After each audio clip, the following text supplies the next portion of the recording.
today I've been through 3 water bottles, 2 ice creams, and a smoothie. And I'm still wanting like another 2 ice creams right now.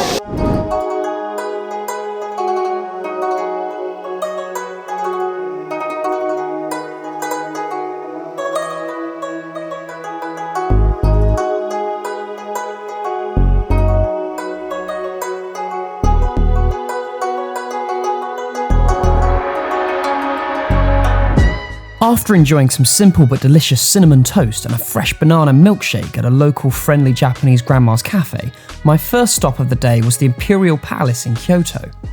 The Imperial Palace is arguably the most important historical landmark in Japan. The emperor resided there from 1331 until 1869, when Tokyo was designated as the new capital of Japan. The grounds and gardens of the palace are absolutely colossal, and the wider area around the palace is filled with numerous restaurants and cafes, so it's a must-visit area of Kyoto. The most important ceremonial building of the temple is the Shishinden. This is the building where Emperor Showa and Taisho were both enthroned to become Emperor of Japan. The temple's building itself are an amazing display of traditional Japanese architecture, and the gardens are also very beautiful and different from European-style historical gardens. Okay, so today we are in Kyoto and we have another massive tourist shopping list of places to go. And the first place we've come to is the old Imperial Palace in Kyoto. And originally I didn't think we could go inside. I thought you could only walk around the grounds and the garden, but you can go inside. Not inside the whole building, but you can go in the grounds and look around, and it's actually really nice. All the original buildings are still here and amazingly well maintained, which is great. This building is like the original like imperial meeting hall, so anything that was important, which would involve the emperor or like senior politicians or whatever in Japan, will be done in this building. And now obviously the emperor lives in Tokyo, not in Kyoto, but it's cool that the building has all been maintained for, you know, the last 500 years and not been destroyed in the war like every other historic building. So that's cool that it survived everything that happened. Outside the grounds, there's not that much to do really. There's like you can walk around the outside wall and there's some cafes and some things like that. Things like the cafes outside. And there's really good ice cream, worth mentioning, really good ice cream. But yeah, generally it's a cool place just to come, walk around, take some photos. Very good photo location for sure. But yeah, Imperial Palace, very cool. And apparently the temperature today is 38 degrees, which I was told was typically stupid and British to not wear sunscreen, but hey, there we go. If you're a stupid foreigner like me, you can just walk. But if you're an intelligent person, wear sunscreen. Don't do what I did.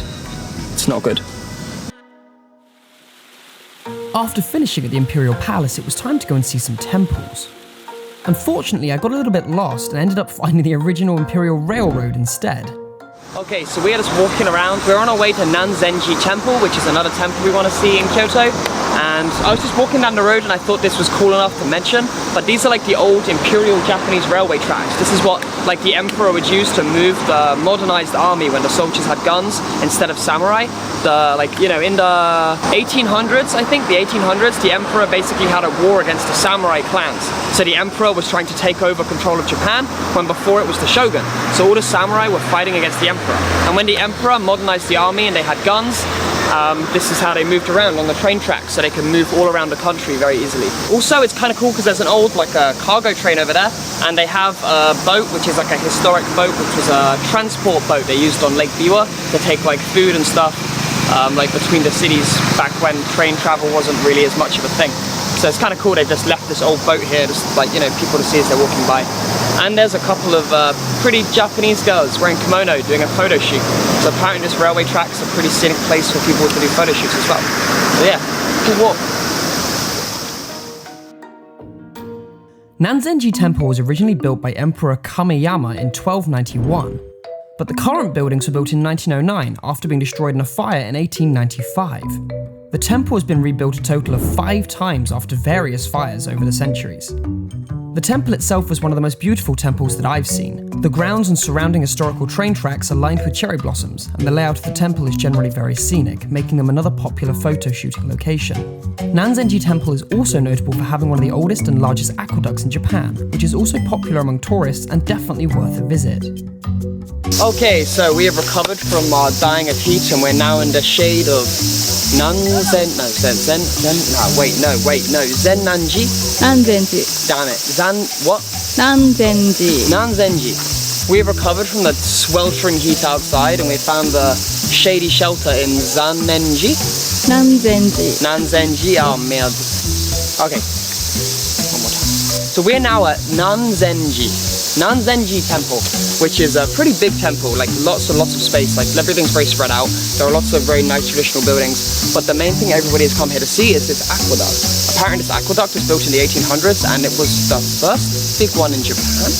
And it's also the first time they used like a reinforced concrete bridge to do something apparently. So it's a very popular tourist attraction, even though you have the temple over there, which is very big and very pretty, and there's a gigantic gate.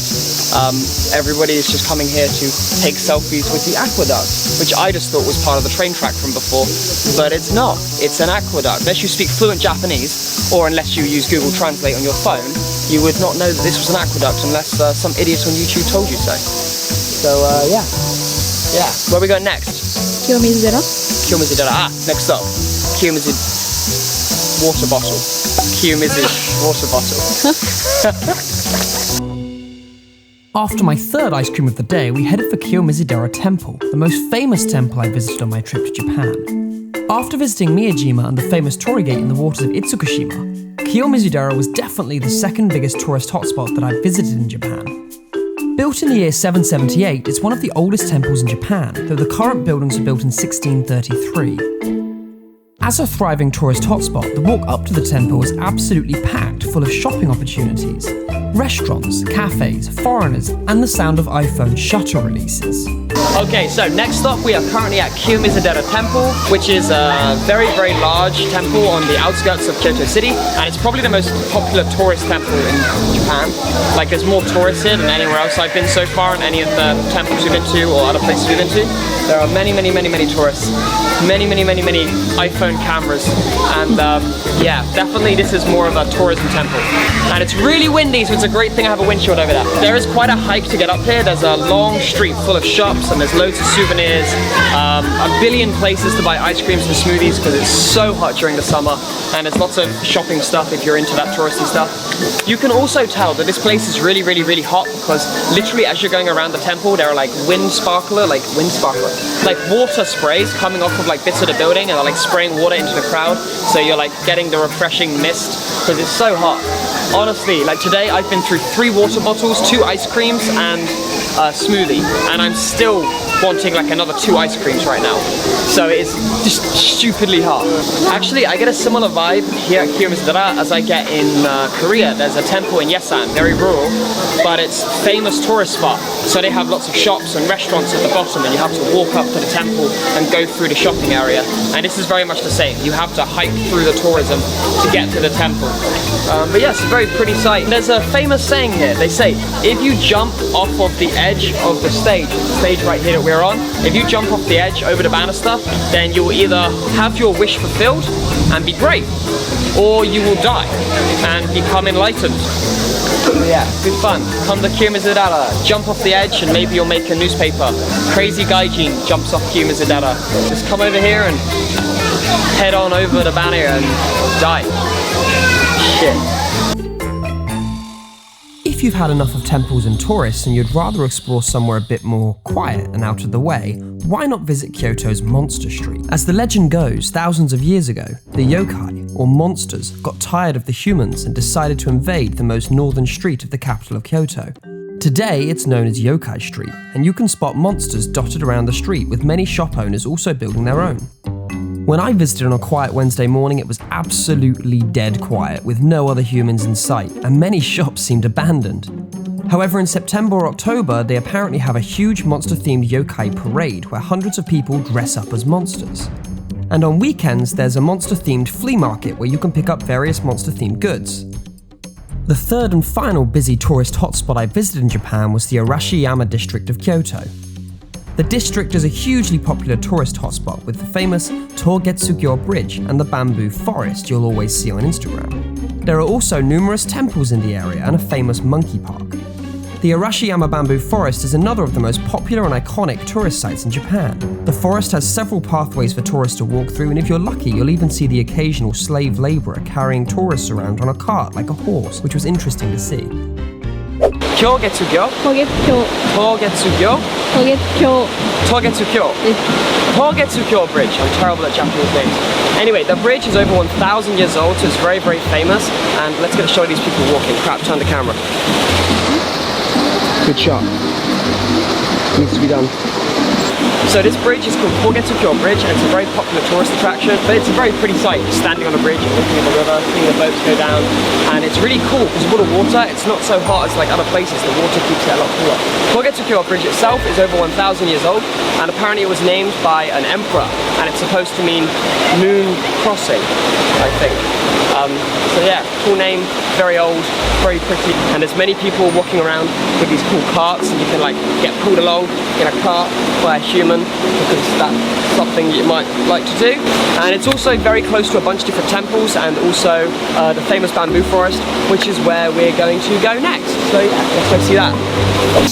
Okay, so we are now in the bamboo forest. It's about a 5-minute walk from the river and the bridge, and actually the entire area we're in is a giant tourist town, I guess. Everything is very well signposted, so it's very easy to find anything you want here. There's like half a dozen temples, and there's a bunch of other attractions too, so if there are things you want to see in the area, you can kind of do it all at once. But yeah, this is the bamboo forest. There are loads of walkways and pathways, you know, you walk through. Again, it's very touristy, so you're not really just walking through a forest, you're following the pathways, and they're like, don't go off the pathways, and blah, blah, blah.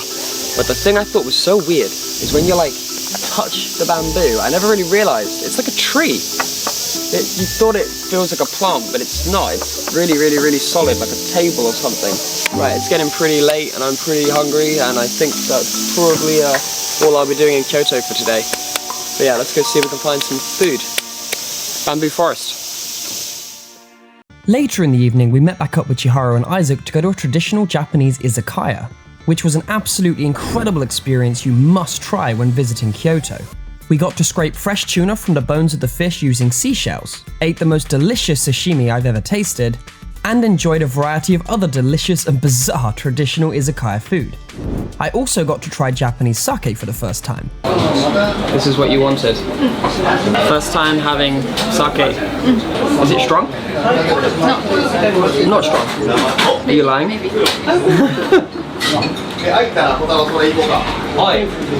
Oh, actually, this is really good. Wow.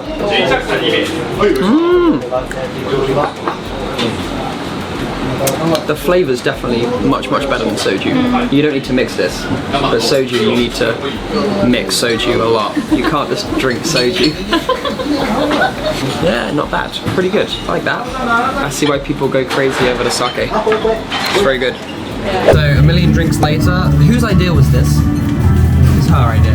Yeah. I think it was your idea. It was not my idea. No. Definitely You asked not. about it first. No, but yeah, you brought it up. I mentioned it, but I did not want to drink it. So we've got this like ridiculous steak sake. How strong is it? 60? It's strong. 50 to 60, somewhere around there. 50 to 60%.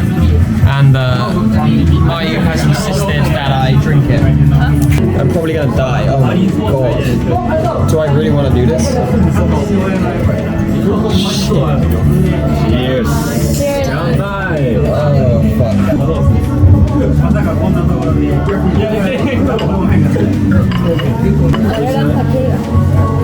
Yeah, it's way better than tequila. I mean, it tastes quite good. Yeah, it's strong. It's strong, but it tastes good. It does taste good, but it's strong. The next video in this series will focus on the Shinsengumi, the samurai police force of Kyoto, and my day trip to the Hattori Ninja Clan's rural hometown of Iga. Please make sure to leave a like and let me know in the comments below the places you want to visit in Japan, and I'll see you guys in the next one.